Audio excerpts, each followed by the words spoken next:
Allons-y pour un nouveau tour.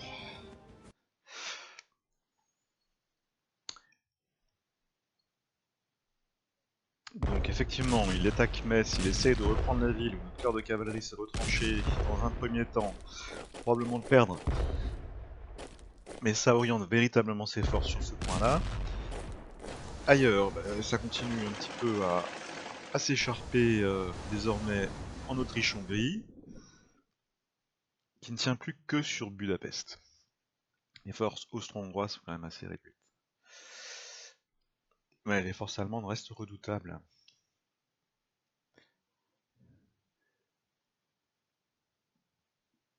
A priori, pas d'offensive sur le russe, donc tant mieux. Alors est-ce qu'il y a un redéploiement des forces germaniques?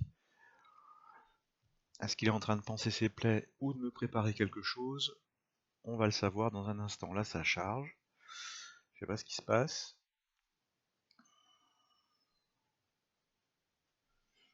Ah si, donc son artillerie prépare le terrain, endommage notre corps qui était le plus en pointe. Ouh, son aviation vient l'appuyer. Il attaque. On a perdu donc un corps. Là, le sous-marin allemand en Adriatique se fait coincer. Par contre, les Ottomans s'infiltrent et ils sont très nettement plus nombreux. On a produit des détachements russes pour venir appuyer dans le Caucase.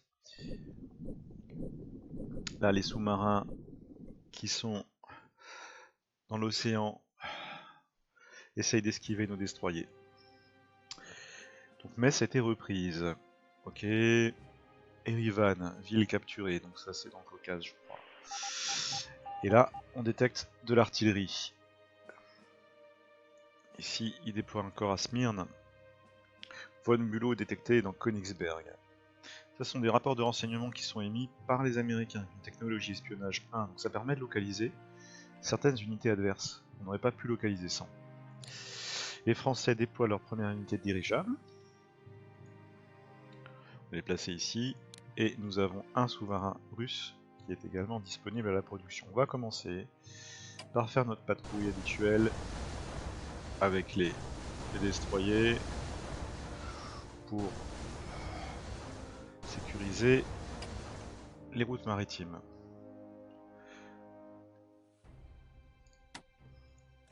Ok.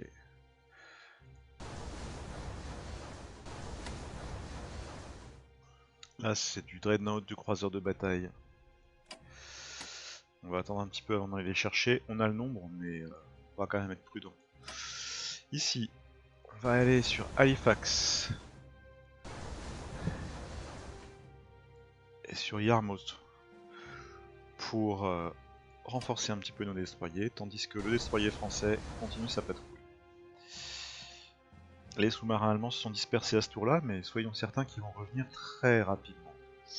Donc ici, on va rajouter sur cette ligne de communication un destroyer britannique supplémentaire, et là, on upgrade celui-ci à la guerre anti-sous-marine niveau 2.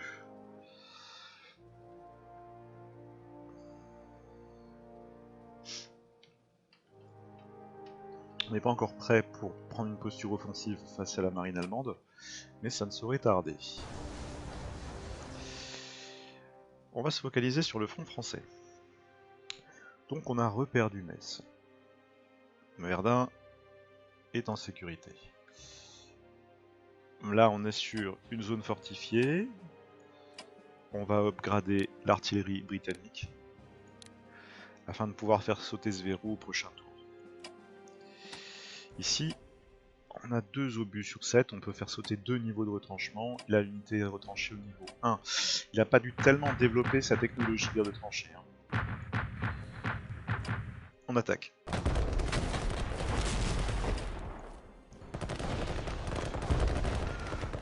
Voilà, là à moindre coût, on a fait sauter une unité.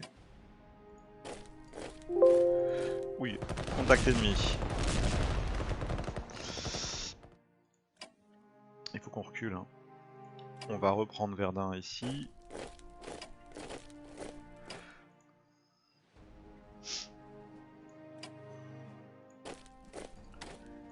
puis Épinal, on va se placer là. Donc l'objectif c'est d'aller vers Metz. On met l'artillerie à portée et on rapproche de l'infanterie pour les assauts. Là, on a face à nous une unité allemande sur laquelle on a un rapport de force intéressant. On attaque.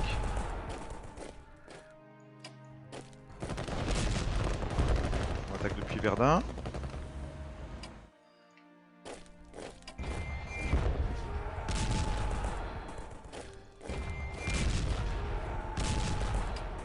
On avance. On va renforcer les unités qui sont sur les arrières là, afin qu'elles soient dans un état optimal.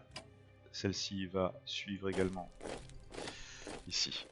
Globalement, on avance. On est au contact du Luxembourg.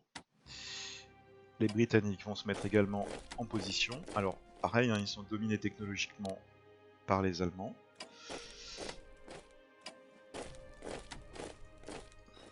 Et là, ils sont retranchés, ces Allemands là. Niveau 1. Pas tant que ça, hein. Prochain tour, on pourra faire sauter un retranchement et se lancer à l'attaque aux abords de Liège. Donc là, en septembre 1915, la situation n'est pas trop mauvaise en France. Là, la situation était plutôt bonne. J'ai l'impression qu'ils nous abandonnent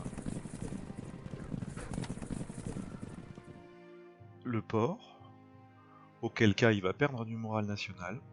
Il est remonté ici pour défendre Trieste, enfin pour défendre Lambach. On assiste à un recul des forces austro-hongroises.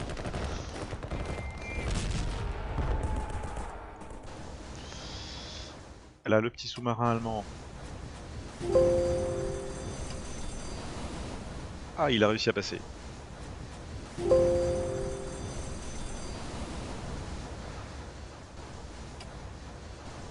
12 échappes. Et il s'en sort. Alors on va essayer de le placer. Placer des navires pour créer des zones afin de compliquer sa fuite. Hein.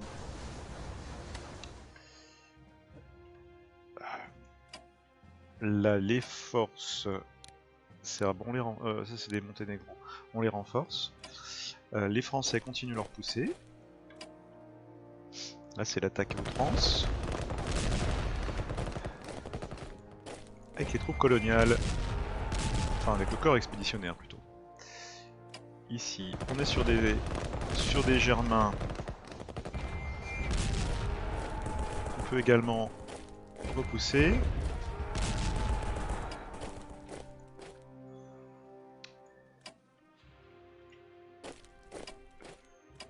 Zut, il nous manquera de quoi donner à nouveau le coup final. C'est pas grave. Du coup, on va progresser ici. Alors, aux abords du Budapest, sans artillerie, on aura du mal à prendre la ville, qui est bien défendue par des Allemands, qui sont déjà bien retranchés. Par contre, on peut continuer à faire peser une pression sur les troupes austro-hongroises. Encore un corps d'arraché, c'est bien.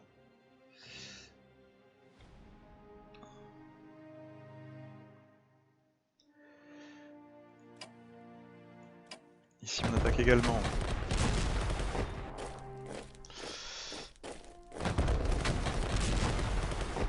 On va donner tout ce qu'on a là.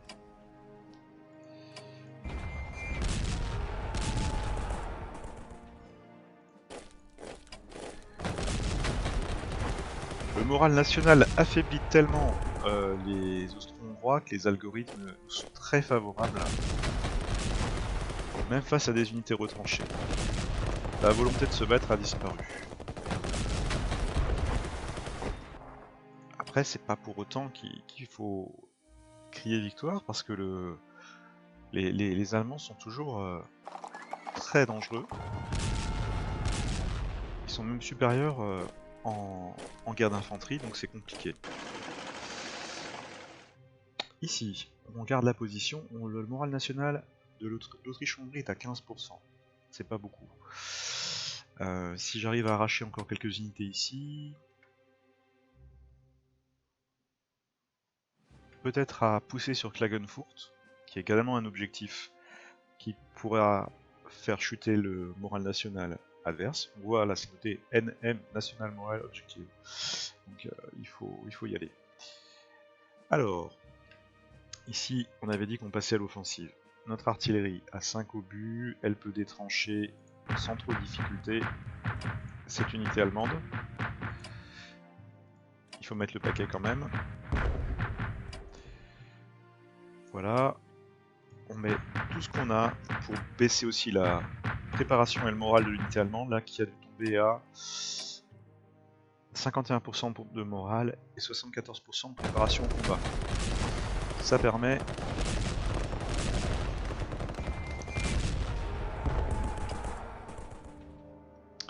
de lancer une petite offensive.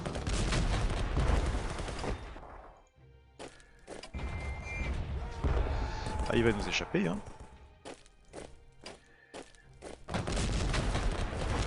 Il recule. Alors, est-ce que j'ai l'opportunité de le poursuivre? Je pense pas. Quoi qu'il en soit, il aura perdu des points. Sur ce front, on va détacher cette unité, on va attacher celle-là. Là, c'est la même logique, on va faire sauter le retranchement. On donne tout ce qu'on a pour affaiblir au maximum morale et préparation au combat. Leur morale a chuté à 56%, je crois. Alors on peut le voir ici. Ouais, il est à gauche. Morale 50%, préparation 69%. On y va.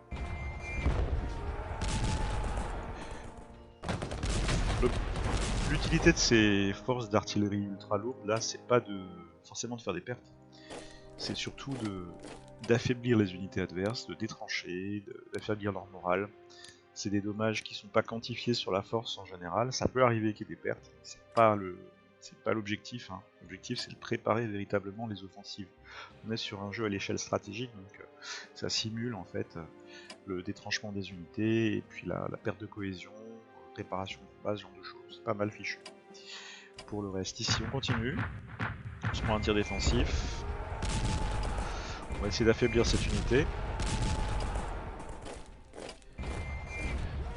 Oula, ça c'était maladroit. Ok, on se calme là, c'est bon. Là on va se placer ici. Au cas où les unités en pointe se feraient dégommer. Sur ce front là c'est pas trop mal, c'est stable.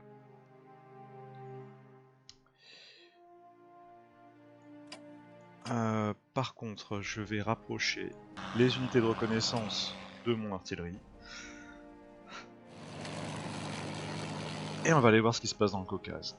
Dans le Caucase on se fait déborder, mais on va faire des pertes.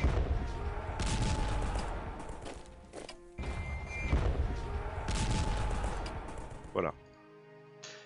Là, c'est que de la montagne, il est quasiment obligé de passer par les autres routes, par les maigres routes là, les infrastructures, donc on peut tenir quand même les points avec peu d'unités pour l'instant. Quoi qu'il en soit, il progressera, mais on va l'endiguer. Ici, on upgrade l'artillerie britannique. On a 2 détachements de la cavalerie. Je pense qu'on pourra faire sauter ces détachements là au prochain tour. Ouais. On va rester dans cette configuration là. Au niveau naval on est pas mal. Là on a quand même un corps sur Lemnos qu'on pourrait utiliser. Lemnos nous est pas tellement utile.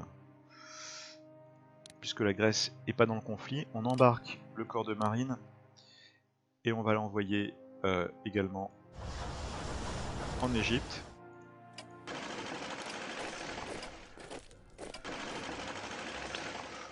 Où il pourra être plus utile. Je crois que le tour est joué. Il nous reste à gérer la partie achat d'unités. Alors, avec la France, on peut encore produire un corps, un QG.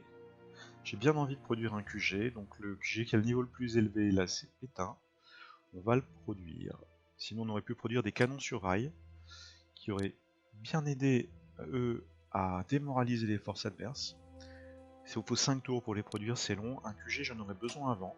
C'est pour optimiser mon offensive en France, pour que toutes mes unités puissent être attachées. On produit un QG. C'est une petite sauvegarde automatique. On va voir au niveau de la recherche où on en est avec les Français. Bon, le temps est vraiment pourri là. Hein. La recherche avec les Français. Normalement, on a un potentiel maximal de 1600 points. On est passé, on a pris un niveau en command and control, donc c'est bien. Arme d'infanterie qui progresse, pas si vite que ça. On a notre focus sur l'aviation, on va accroître. Voilà. Il nous reste 75 points que je vais mettre en production technologique. Pour augmenter toujours notre production de points, nos points de production militaire. Donc là, le focus, guerre aérienne, développement des avions, bombardiers lourds, armes d'artillerie, attaque au sol. Dans un deuxième temps, on pourra peut-être ajouter avions à longue portée. On verra. Logiquement, ça devrait être pour fin 1916, je pense, d'ici un an, que l'aviation devrait être vraiment opérationnelle et efficace. Pour l'instant, on s'en sert pour de la reconnaissance, on peut guère faire plus. On va prendre un niveau en industrie technologique, ça c'est bien. Avec les Britanniques, alors, est-ce qu'on achète quelque chose avec les Anglais? On a suffisamment de corps, on a un potentiel de production qui est important, on pourrait faire de l'artillerie. On en a une en France, mais je pense que ça suffit. Eux, ça serait, si je devais fabriquer quelque chose, ça serait plutôt destroyer pour la guerre anti-sous-marine. Avant ça, on va regarder la recherche. L'industrie technologique, ok, production technologique, guerre de tranchées, guerre navale, guerre d'infanterie, commandement et contrôle qui va monter. Ok, l'arme d'artillerie au niveau 1. On va mettre production d'obus et gaz pour augmenter les munitions de l'artillerie. Et la guerre anti-sous-marine est pratiquement au max. Ça pourrait être pas mal de s'acheter un destroyer supplémentaire. Ok.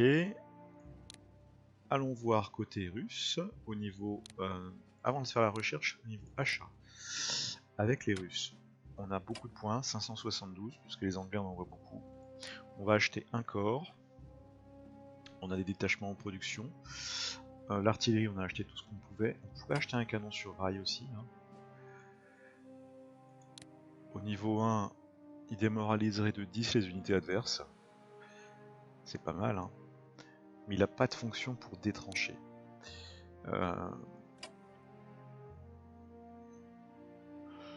Au niveau artillerie, je pense qu'on a déjà produit la dernière unité. Donc on a des troupes qui vont arriver à partir de septembre, donc du prochain tour. Nos détachements vont arriver pour sécuriser le Caucase. Novembre, c'est plus loin. Ce sont donc des troupes de remplacement. Je vais acheter un deuxième et même un troisième corps. Ouais, on fait un focus vraiment sur la production pour accroître le nombre d'unités face aux Allemands. Avec les Serbes, on n'a plus de points. Avec les Américains, on en a un petit peu. On va donc aller voir avec les Américains si on peut faire un petit peu de recherche. 77 points. C'est complètement insuffisant. Je pense pas qu'ils rentreront dans la guerre. Ils sont à 6% d'intervention. On pourrait soit faire un peu d'influence diplomatique. Pour... on pourrait gagner peut-être la Grèce qui est à 15%, mais ça va énerver l'Ottoman. Le Portugal, ça nous apporte pas grand-chose. Non, je pense qu'au niveau diplomatique, il n'y a pas grand-chose à faire. On va conserver ces points avec les États-Unis. On pourrait déjà mettre un slot en... Non, on va conserver ces points pour mettre par la suite un slot en industrie technologique pour avoir un petit peu plus de PPM. Le tour est joué, voyons voir si des événements se produisent. L'Autriche-Hongrie est toujours affamée. Ok, là notre blocus fonctionne. Les mers déchaînées endommagent un de nos navires.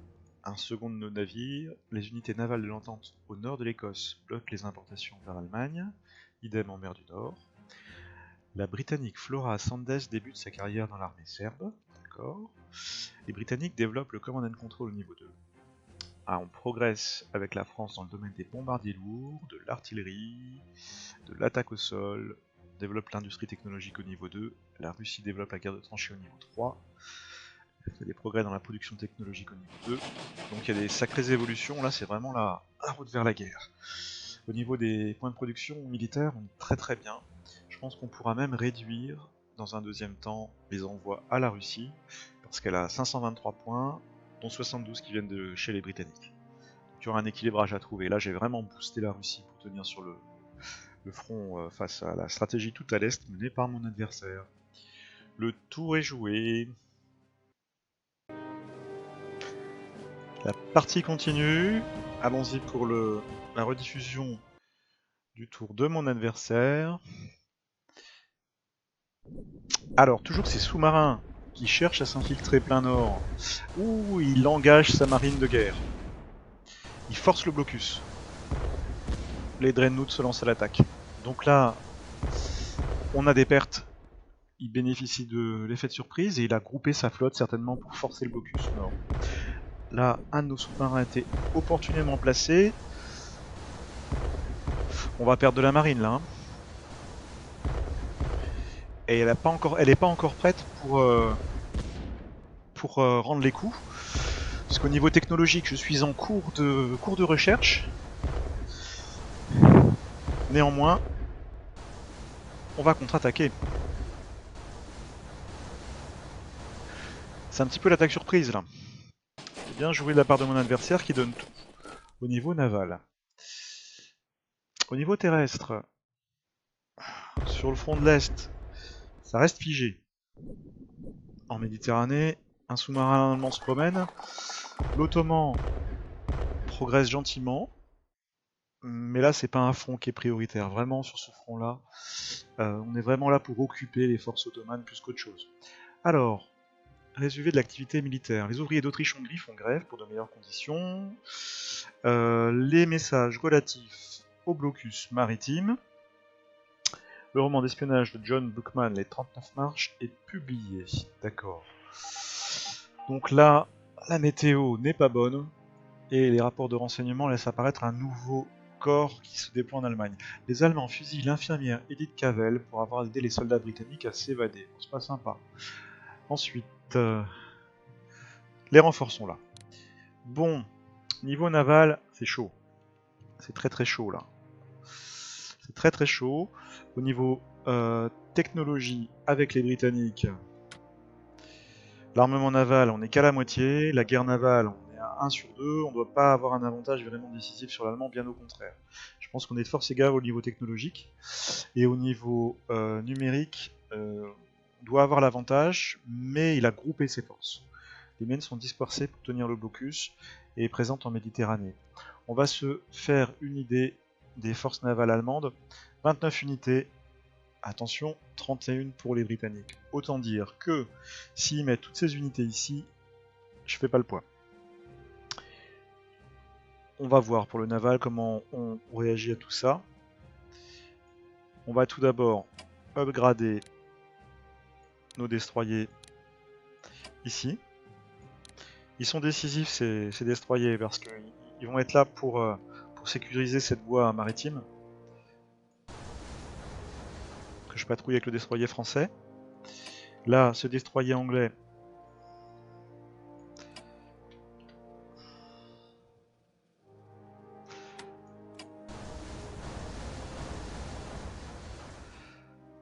J'ai l'impression qu'il va revenir là, il va me grignoter. Donc on va placer une mine. Ici. Dans un premier temps.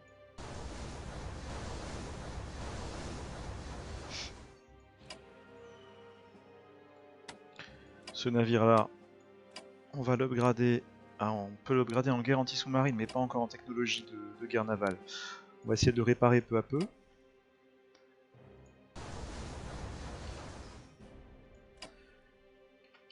Ok.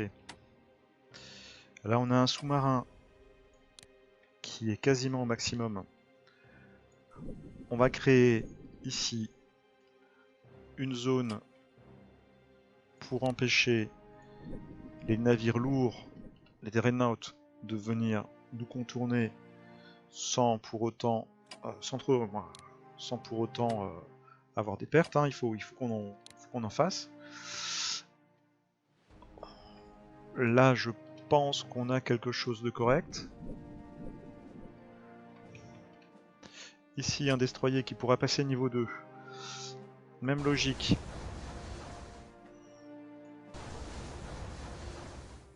On va poser une mine navale.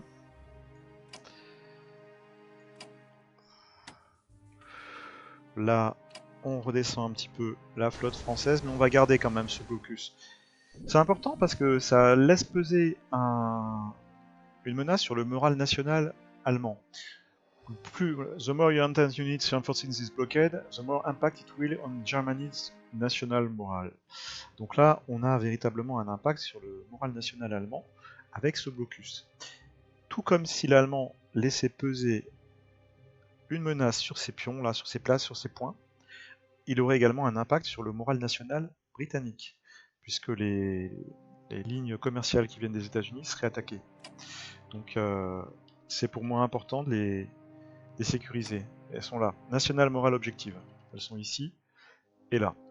UK et US. Donc là, s'ils plaçaient des sous-marins sur ces zones-là, ça ferait baisser le moral national britannique. Pour l'instant, il est plutôt optimal. Hein. Il est au maximum quasiment hein, pour les Britanniques. On est sur du 89%, les Allemands sont sur du 75%. Donc là, on le gêne. On gêne au-delà des pertes qu'on lui inflige. Ici, on garde cette flotte en réserve. On va monter ces dirigeables parce qu'ils peuvent être fort utiles pour faire des reconnaissances. Là, on va monter ces destroyers qui seront également utiles tout à l'heure. Là, je vais y placer un sous-marin plutôt. Je vais éloigner mes porte-hydravions qui peuvent être utiles dans la guerre navale contre les sous-marins. Mais là, je m'attends à voir venir du lourd. Donc on se rassemble. On va faire un pack. Là, on a un dreadnought français. Alors l'anglais va monter. À son tour, il va se placer ici. En Écosse. Le français va venir ici. Voilà, on resserre un peu les rangs. En Méditerranée, niveau naval, on sait qu'il y a un sous-marin allemand en maraude quelque part, mais on sait pas où. Il a réussi à passer. On verra bien. Ok. Pour le reste, ce destroyer français, je vais le garder sur la zone. Là, on verrouille quand même. Hein.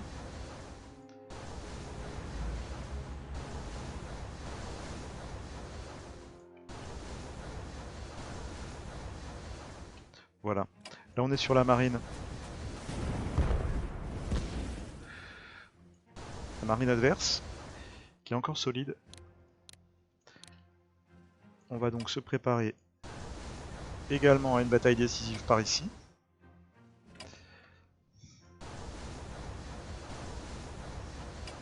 On rassemble nos troupes.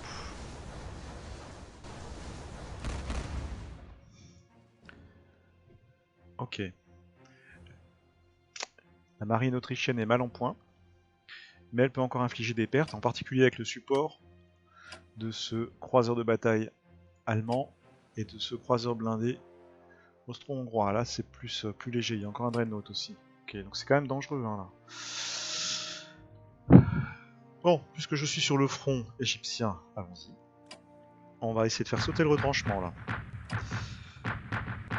de cette petite unité et on envoie le corps colonial indien à l'attaque, appuyé par l'Anzac.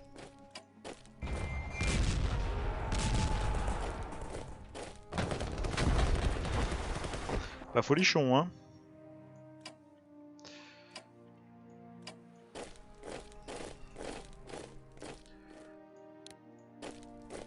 Avant de faire ça, je peux peut-être essayer de mettre un petit coup de cavalerie. Ah, c'est pas avantageux. On va garder notre retranchement. Voilà, on envoie la marine. Ici, il se passe rien, on est bien.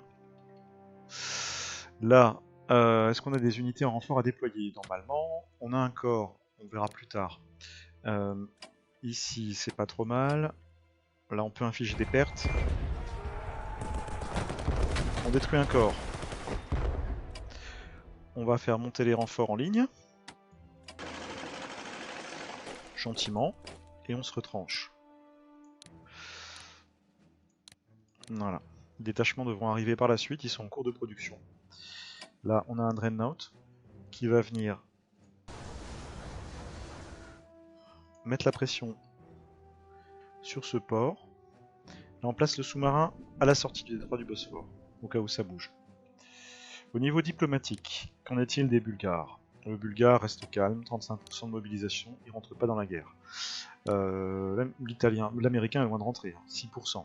Le fait qu'il n'ait pas placé ses sous-marins sur mes lignes de communication entre le Royaume-Uni et les États-Unis, ça n'impacte pas les lignes commerciales, donc les Américains ne sont pas fâchés, au contraire, le commerce se passe bien, ils n'ont aucune raison de venir faire la guerre avec nous face aux Allemands. Pour en revenir à la situation terrestre, ici, on fait la chasse aux dernières unités austro-hongroises.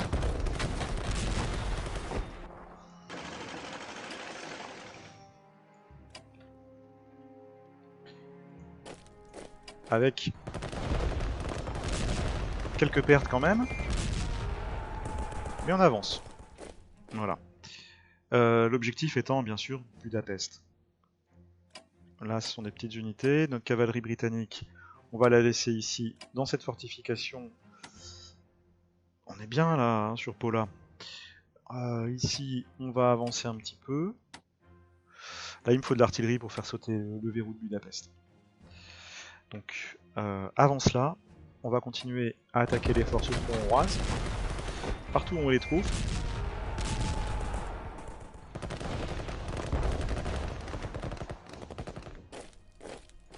Là, ces troupes russes ont besoin de renfort.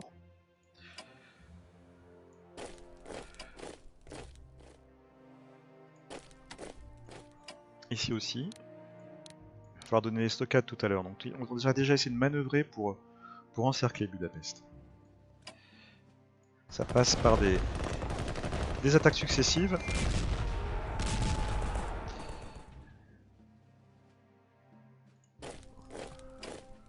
Voilà. Ici, c'est pareil. On va essayer de l'isoler.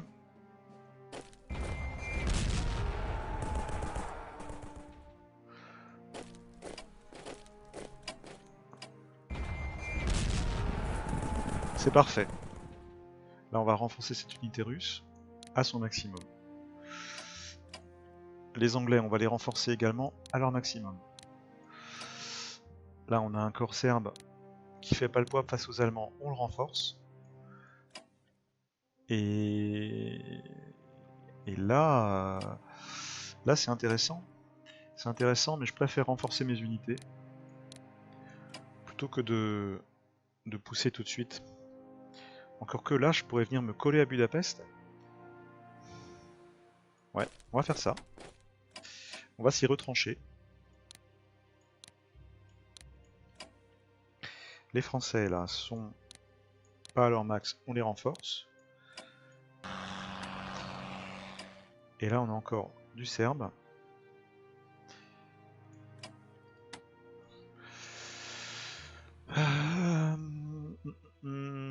Qu'on va également monter en ligne. Hein. Le plus haut possible. Même s'il sera loin de son commandement. On va essayer de le rapprocher un petit peu. Ainsi que le commandement français.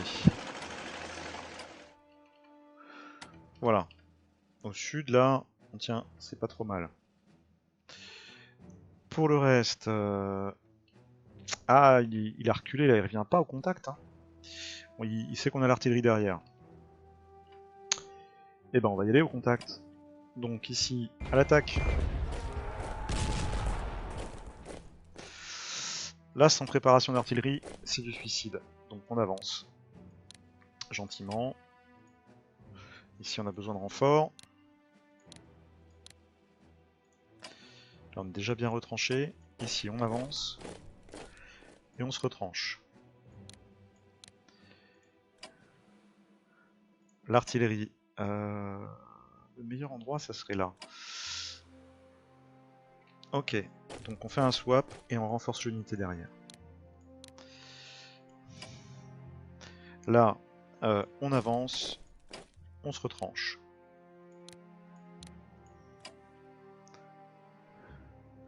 On avance. On se retranche. On va placer l'artillerie juste derrière pour bénéficier de tirs défensifs. Là, on place nos plaies. Tout le monde soit en forme.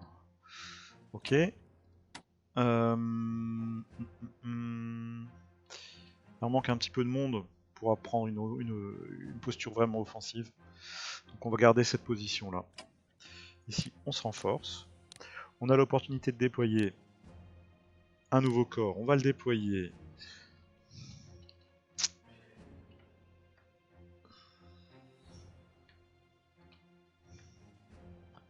On va le déployer ici. C'est par là qu'on va pousser. Les Français, on verra tout à l'heure. Là, on se renforce d'un point. Ici, on se renforce également. 257 points avec les Russes. Ok. On verra tout à l'heure pour la dimension recherche et production. Donc là, rien de décisif. On est en octobre 1915. La météo est pas terrible. On aura au prochain tour l'opportunité de peut-être d'avoir une trouée ici. Là, on va mettre une action offensive. Je vais rapprocher mon avion de reconnaissance. Les chasseurs et les bombardiers stratégiques, en sachant que je n'ai absolument pas développé de technologie aérienne avec les Russes.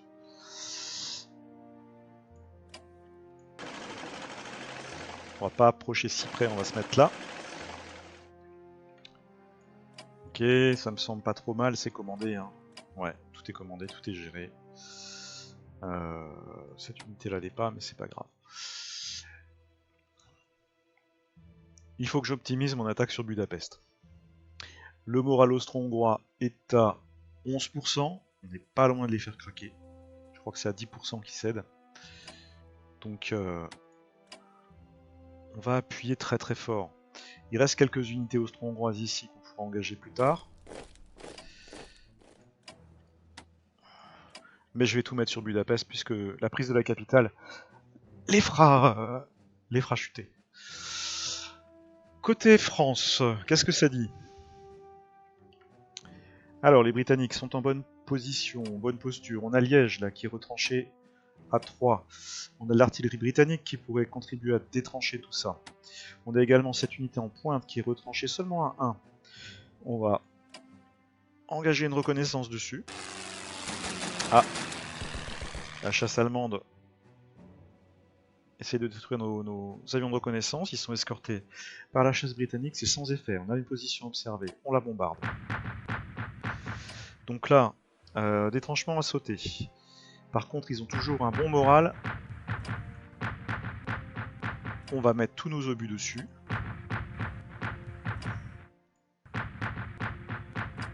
Je mets le paquet. Pour réduire au maximum le moral et la préparation au combat. Voilà. Ils étaient à 80%, ils sont plus qu'à... ils étaient à 90% même. Ils sont à 85% désormais en préparation et moral 65%. On a bien atteint le moral. L'idée maintenant, ça va être d'attaquer. On y va.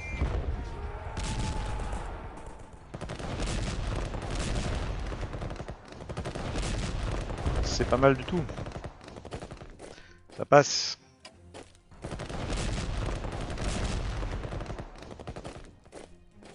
Ça passe. Et on prend la position et on s'y retranche.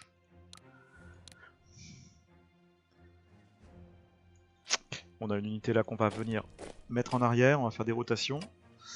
Là, ça va être un détachement belge qui prend la place.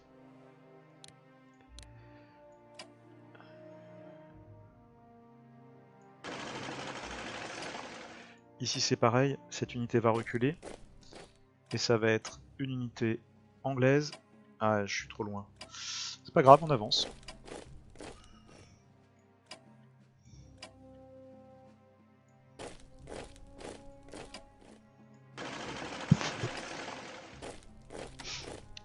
Ok. Donc là, on a détruit un corps allemand, c'est bien. Il faut qu'on en détruise ailleurs. Objectif Metz. Metz, c'est un objectif moral national, je crois. Je suis pas sûr, je vois pas le... Si, ça doit être un objectif moral national. En tous les cas, c'est une citadelle qu'il faut prendre, qui est un petit peu en pointe là. Pour pouvoir après, soit monter et tenter une tenaille, aller vers Koblenz, soit revenir vers Mannheim et Strasbourg. Donc là, on a quand même du monde, on a une artillerie qui a peu de munitions, un obus, et il est retranché à hauteur de 3. Ça sera insuffisant pour faire sauter les fortifications. Donc c'est pas une bonne idée d'attaquer tout de suite. Hein. Là, il est retranché à 1. Ils ont toujours l'avantage technologique. Par contre, ça peut être une bonne idée de se rapprocher. Donc au niveau des commandements, là on a un QG à 8. On va se mettre en pointe ici.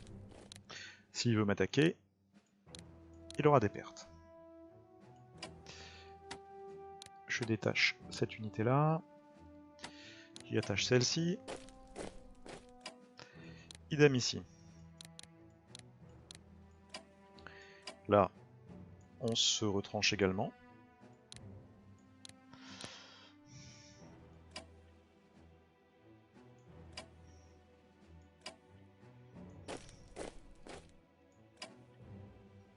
Ok.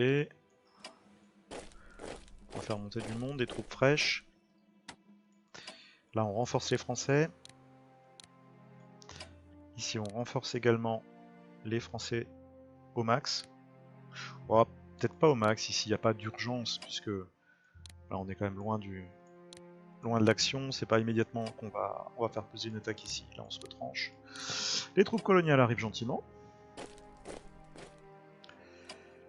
Voilà. Sur le front français, c'est géré. J'aurais détruit qu'un seul corps allemand. Bon. C'est peu. Situation d'ensemble. Tout ce qui est terrestre est joué, tout ce qui est naval est joué. Dans cette zone-là, on va pas aller les chercher. Je pourrais quand même peut-être essayer de faufiler mon sous-marin russe. Mes sous-marins russes pour aller l'ennuyer. Naval, ça va être chaud. Hein. On n'est pas en situation de dominer les mers pour l'instant. Alors soit il essaye d'évacuer sa marine qui est au nord pour sauver ses sous-marins, soit au contraire il fait peser une attaque massive de toute sa flotte directement là, au niveau des Shetland. On va déployer nos renforts. Alors, de l'artillerie avec les Français. On va la placer ici, on avait gardé une place.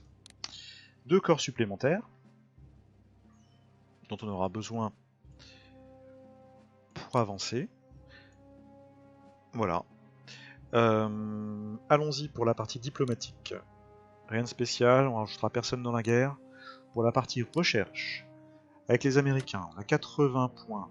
On a déjà mis 80 sur le slot renseignement. On va mettre un slot... oh non, c'est même pas la peine. Hein. Je préférais attendre pour l'industrie technologique. On attend. Avec les Russes, on a 257 points. On va mettre un slot en industrie technologique. On va rajouter également... il faut que je vois si j'ai déjà toutes les unités d'artillerie avec les Russes. Ouais, elles sont toutes produites, c'est bon en cours de production. Il y a encore une qui va arriver, donc on va pas rajouter de... On va capitaliser sur la production d'obus et gaz. On va commencer... Quoique je pourrais mettre tout de suite 2 en industrie technologique. Hein. Non, on va travailler dessus, là. Pour donner un petit peu plus de munitions à l'artillerie. Ça leur donnera plus de capacité.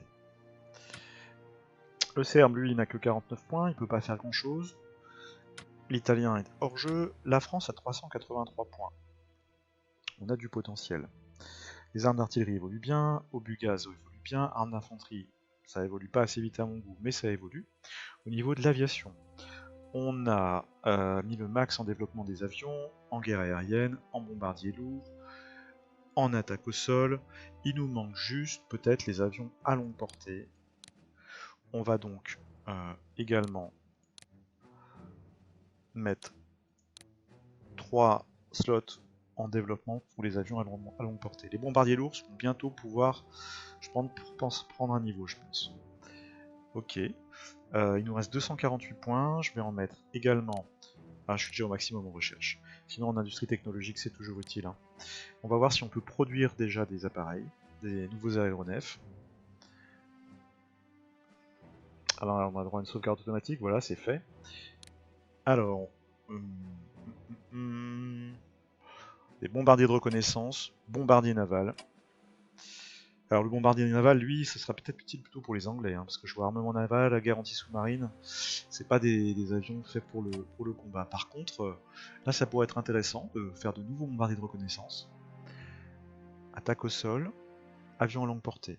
Attaque au sol, on en est où? Oups. Attaque au sol. Ouais, ça avance. Ça pourrait être pas mal. On va se lancer dans les bombardiers de reconnaissance. Il faut 6 tours pour les produire, donc autant prendre un peu d'avance. Il nous reste 129 points. On va augmenter au maximum ce groupe de reconnaissance aérien. Voilà, il nous reste 100 points avec les Français. 100 points, normalement, je peux pas faire grand chose. Je peux mettre un point en production technologique à la limite. Hein. Voilà, pour être quasiment en 1600, je suis à 1590 sur 1600. Donc là, ça va progresser plus vite. Alors, avec les Britanniques, l'achat, ça donne quoi?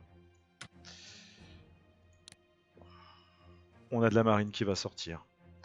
En mars 1916, en novembre 1915, un petit peu, c'est loin tout ça. Décembre 1916, 11916 qui arrive encore de la marine. Donc, par contre, bombardier naval, ça serait pas mal. Mais pour pouvoir produire des bombardiers navals, il me faut au moins... faut combien de points? 142 points, il m'en reste 137. Donc c'est pas à ce tour-là que je vais le faire. Les bombardiers de reconnaissance peuvent avoir un armement naval. Mais pas la compétence guerre anti-sous-marine. C'est ça qui m'intéresse. Donc on va voir au niveau recherche ce que ça dit. Guerre anti-sous-marine, armement naval, c'est en cours. Je peux pas vraiment l'accélérer plus, hein, ça serait à fond perdu. On va garder nos 137 points et on va les mettre en industrie technologique pour avoir plus de points de production militaire. Étant donné que l'artillerie est déjà bien engagée, on va vers le niveau 2, production d'obus et gaz est engagée, l'arme d'infanterie est susceptible d'évoluer, on est pas mal. Voilà, le tout est joué. Donc à ce tour, le bilan, très belle offensive navale de mon adversaire. Au niveau terrestre, il est toujours en grosse difficulté en Autriche-Hongrie. Partout ailleurs, il tient bien la ligne. La partie est accrochée. Voyons voir. Famine en Autriche-Hongrie. Ok, notre blocus habituel. Les messages relatifs aux événements maritimes. On a un navire qui est touché par les mers déchaînées. Les blocus habituels. L'action allemande sur la ligne de blocus du Nord interrompt le flux de la navigation marchande neutre à destination de l'Allemagne. D'accord, il a dû placer un navire ici. Donc au niveau de la technologie, on évolue en guerre de tranchées, on est à 76%. La France développe les bombardiers lourds au niveau 1. Les scientifiques font état de progrès dans l'attaque au sol au niveau, voilà, niveau 1, avec la France toujours. L'arme d'artillerie évolue gentiment pour les Russes. Tour est joué. Il va falloir que je réduise peut-être le soutien des Britanniques aux Russes. 73 points, c'est beaucoup, d'autant plus qu'ils tiennent bien la ligne, que sur les 73 points, il n'y en a que 65 qui passent à cause des sous-marins allemands, et que les 517 points du Russe, ça fait beaucoup, je trouve. On va peut-être rééquilibrer ça au prochain tour. Le tour est joué, j'envoie tout ça.